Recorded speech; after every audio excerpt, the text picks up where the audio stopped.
Gujarat, there's a very damaging results which have come to Gujarat in the state of India. Based on that, the delegation is coming. So I asked them, why don't you come to us also? There. It's my pleasure to actually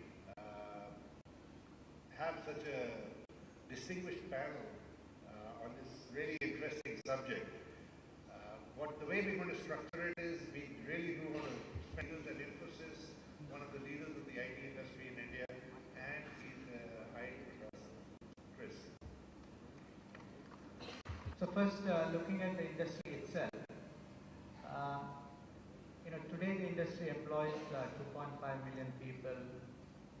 If you include the domestic IT industry, the revenue has crossed $100 billion. Is second to only United States today, number of IT professionals. So we have a thriving industry. The industry is mature, started 40 years back, maybe even 45 years back, and has, when the industry was started, mainframe computers were primarily being used, and today it's infrastructure management, consulting, system integration. There are several product companies. There are probably around 3,000 product companies today, big and small, and in several niche segments. Actually, the industry, the product companies in India, a lower cost economy like India, but in terms of the number of startups, in terms of quality of their ideas, etc., I think we are starting to see the impact, and we're starting to see if the industry does not get the same quality, then can the industry continue to invest in education and training as we have been doing in the past 30, 40 years? The industry was created by, in some sense, bridging the gap between what academic institutions produce and industry require. In the future, we will require to raise the level of research in our academic institutions, and this is something which is relevant to a forum like Pan IT Forum, because we need to raise the level of research, and in fact, we need to challenge every one of our institutions to say that one of the measures you should have is how many of India from a multinational perspective. So I want to compliment some of the points which Chris talked about. I think we have a great industry which we have created, an IT industry. It's $100 billion. It's growing at a great pace, not as fast as what it used to be. It's 7.5% of India's GDP. And I think it's something that we can all be proud of. But I think there's one area where I believe that the India IT industry can do a lot more, and it is going to be important for us to do a lot more if we are going to remain competitive, and that it is the area of focusing on the Indian economy. And I think that that's a huge opportunity which we have. The other area where I think the Indian IT industry has to really work hard, along with the government, with education, with the developer community, is to try and fix some of India's inclusion problems. I mean, how do we continue to have growth but with inclusion? And I think that that's a bigger role which the Indian IT industry can do. And from that, if we can solve some of those problems, we can create the technologies, we can create the applications and services which I think we can take back to the rest of the market. So my first point is that if you want to continue to remain and be competitive, we continue to be a leader in the global industry, and we need to look inwards and see what we can do here in India by making the rest of the Indian industry competitive, and also ensure that we solve some of India's social maximization and hence the bottom line. We are still have a services model which is still very people-oriented, and I think the adoption of tools in a far greater scale to enhance the efficiency at which we can develop software, products and technology is something which we need to really consider, because it's going to be impossible for us to continue to grow if the only way growth is going to come is by adding more and more people. We also have the opportunity, like I think Chris mentioned, and if you think about the way technology has shaped out over the years, Y2K, then followed by application development and maintenance, the outsourcing, the client server, we've sort of mastered all of that.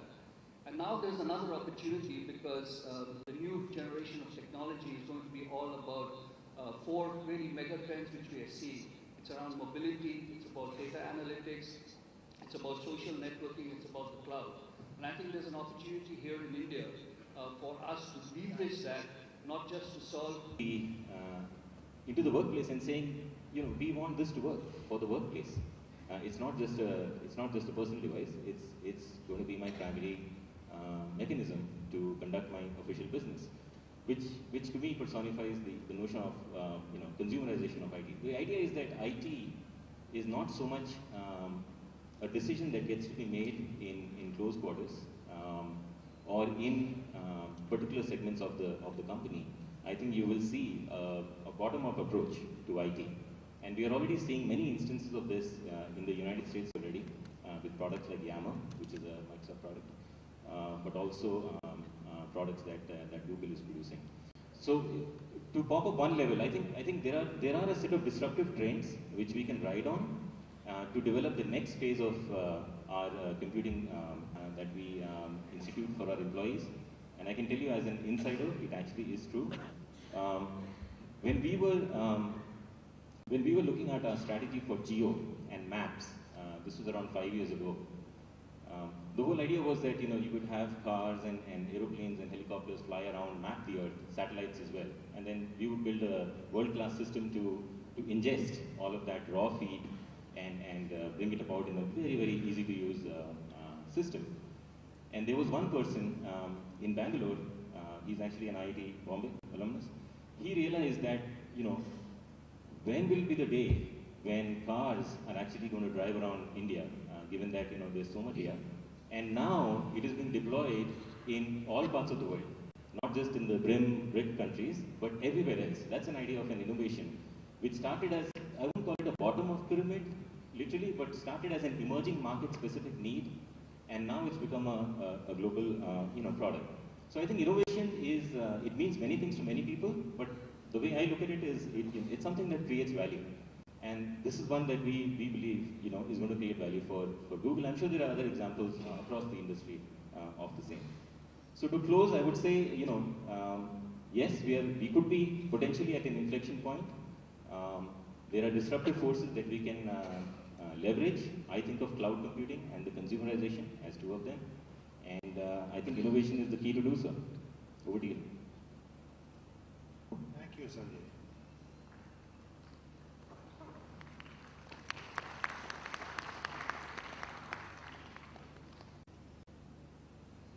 I will now request Mr. Anant Krishnan, who is the Chief Technology Officer of TCS and chairs the TCS Corporate Technology Board.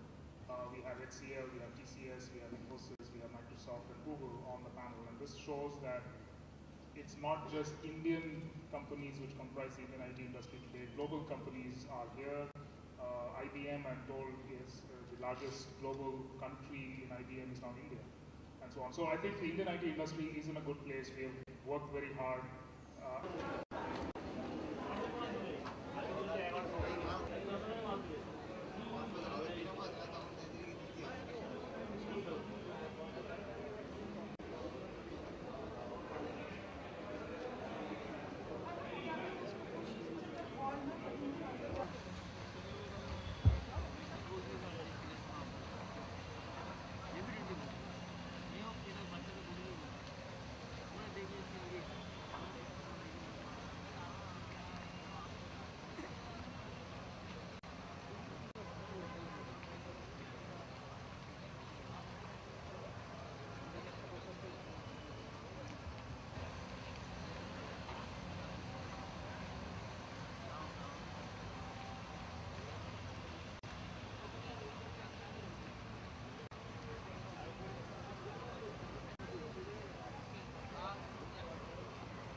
rather than saying, IT industry, should not take these people or should do more actually? Yeah, I have a. They lose that. That cynicism, and cynicism sets in. Sorry, they lose that optimism, and I don't know how to fix that quite yet. I think it's a challenge in the room. We will not answer this here. But I think we have to figure out how our education system, right from the cradle, prevents fear from setting in, because we have nothing to fear. This is a country that has been the top of the economic ladder throughout its history. This is the Sone ki Chidiya. I have no idea what happened in the last 200 years. You can catch us later. Thank you very much. Thank you to the audience and thank you to the panel. Thank you.